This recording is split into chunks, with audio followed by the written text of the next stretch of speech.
Elizabeth here from createyourfuture.co. So today we have Travis joining us. Hi, Travis. Hi, everyone. So today we've got a success story from one of Travis's clients that we are going to share with you. This is amazing because she got rid of the third party, as well as he runs around calling him his girl, as well as he's including her in all of his plans and his future plans now. So it's a really great story. And guys, you know what? Use it as a catalog, and like always, we will go through and pull out some key points that you can apply in your life to make this happen. So yes, let's hear. I'm so excited. Let's hear her story.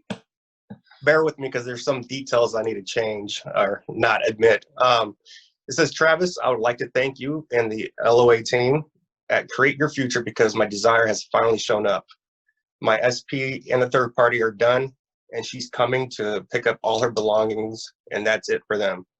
I can really see a huge shift in the way that I think and the way I feel. I had some rough patches to get to this point, but it was all worth it because I knew it was all going to work out. My SP is now claiming me as his girl to people he introduces me to, and includes me in almost everything that he does because we are that close to each other. Mental diets really do work, and persistence is the absolute key. I am very happy, and we are both happy together, and we are better than ever. I want to thank you for all your help when I was stuck. I really appreciate it. I'll keep in touch because I know my mental diet doesn't stop just because I got what I wanted. It's a forever thing.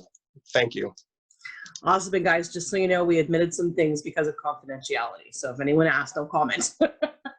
It's only for confidentiality. They sometimes are asked to take some things out, not say certain details so that nobody knows who they are. And we're totally okay with that because it really doesn't matter, those details. But that's amazing. Oh, wow. That is so cool. I think one of the main points there you were talking about before was you were talking about the reacting. Yeah, I mean, with her, well, circumstances don't matter, first of all. But with her, her SP and the third party were living together at the time. So, I could understand where the reacting could come from. But at some point, you have to make up your mind and choose, my SP is with me. And what I suggested with her was just, intend that the third party is finding somebody else better, somebody that loves them as much as her and her SP are in love. She's happy, taken care of, things like that. And that seemed to work with her. She just persisted in that thought, and the third party, ended up moving out. Yeah, that's amazing, exactly. And a big part, I think we were saying earlier about of stopping the reacting is, first of all, understanding that you created it to begin with, right? So accepting it. And when we accept it, and then we acknowledge it, and then we renounce it, then we end up actually being able to change the situation. So like you had said earlier, what you had basically told her was to step back and realize you created it, and then stick on your mental diet, start making intentions to turn it around. And, that's really what it is what Neville says, is to have emotional control. There's no room for negative emotions in creating, not if you want to create something positive in that area, right? We've got to have control over those emotions, Right, and that's correct. We're victims of habit, and, we get in the habit of reacting in a certain way. In order to break that habit, you have to consciously be aware that, I'm focusing on the negative instead of what I want to create. But once you focus on what you want to create, you break that habit, and that cycle, ends, and then you start creating new cycles of what you want to experience. And in her case, she focused on her and her SP being together and the third party moving out, and that's what she created. Exactly. And the two schools of thought, some people say just focus on your SP being with you. But I mean, it doesn't hurt when you think of the person to intend that they found someone better and they've moved on as well. I like to do it twofold because, it's not about ignoring it. It's about acknowledging and then setting the intention to what you want. Because really living from the end is going to say, okay, I've got what I want. How did I get here? And that whole story you tell to how you got into that relationship with them and married is basically all the intentions you want to start throwing out there now. And if one of them was, well, they broke up with the person they were with, they went and found someone new, and then they've ended up with me, then those are definitely can be part of your intentions, and they'll be beneficial, right? Right. Yeah. You want to take care of everybody involved, and make sure the story is happy for everybody. So that way, everybody's cordial. In this case, they weren't fighting or anything like that. It was an amicable split. Just take care of everybody. Yeah, no, exactly. I love that way more, I love that way more because, it's so often, we create people with baggage, and we create them with baggage where the ex doesn't want to let them go. We just, you know what I mean, right? Well, I want them, so everybody in the world does, right? It's like, because, the crazy ex calling, and it's just like a mess, right? So that's why I like that. And they find someone better and they want to move on intentions, right? The other thing that you were explaining to me was the mental diet was the other part of this, right? Right. I mean, it comes down to the assumptions that you're holding about yourself, about the situation, the third party, things like that. You have to persist in your mental diet, focus on what you want to create.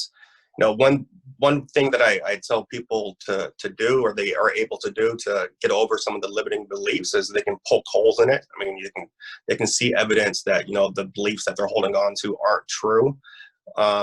They can realize that, when you're born, you're not born with these beliefs. Therefore, you adopted them at some point along your journey. You can get rid of them just as easily as well by focusing on what you want to create instead. Yeah, exactly. No, you nailed it. Poke holes in those beliefs, right? Just because, one big one, right, to recreate somebody is understand people can change. And I was thinking about this yesterday. Sometimes we get so stuck in, oh, they're set in their ways. But if we start intending that, we say things like, oh, the person tells me that they change and that they start changing and that they want to change, and Mhm. once we can start to actually have the belief that people can change and do change all the time, that's when we can actually start to recreate someone rather than being in the belief that people don't change. Yeah. Uh, Yeah. You're correct. I mean, another thing that people can do to help them along their journey is focus on any type of progress they come across. Um, intend that you're calm, you're level-headed, you approach situations cool-headed, so that way you're not reacting in the same way. And if in the future you do see yourself reacting, tell yourself, in the past I reacted for 15 minutes, this time I reacted for 10 minutes. So you're seeing progress there. It's dwindling down the amount of time that you're actually reacting to certain situations. And eventually, you'll get to the point where if things pop up, you won't react at all in the way that you used to.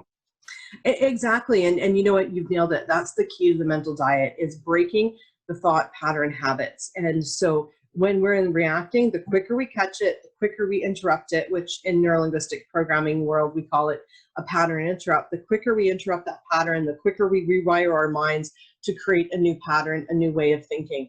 And you do that enough times, catch it soon enough, you not only create what you want in your reality, you actually, like you said, you don't react anymore.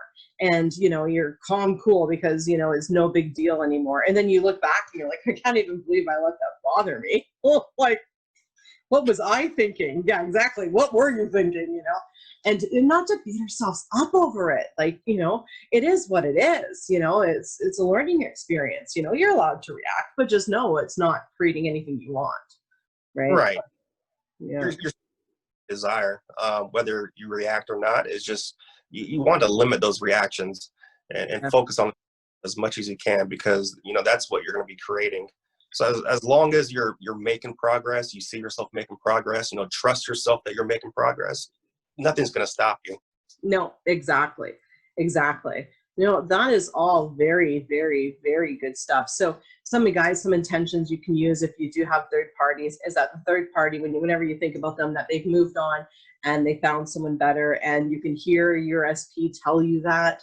You can also intend that, you hear from other people that they have, et cetera, et cetera. So it's okay to create those intentions, but you don't want to fully just focus on that, because you also want to focus on your SP being with you, because that's the second part of it. So when there's a third party, you've got how you feel about relationships, you've got the story and assumptions about your SP, and then you've also got your story and assumptions that you have about that third party, right? So you've got to make sure that that's a clear story of what's going to happen to them, because I don't think, like, a lot of the times just focusing on the person being with you is enough to sort of sometimes get rid of the third party, depending on what story you've already created about them. If you've already created them to be crazy, you're going to have to recreate that.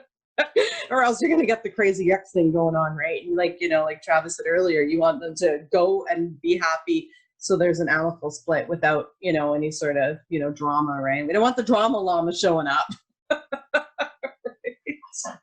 I was going to get Jerry a buddy called the Drama Llama. I've seen one. So just to recap, we want to make sure that we stop reacting by getting on our mental diet, realizing how we actually created our reality, and then renounce whatever we're seeing by creating the intention that we actually want.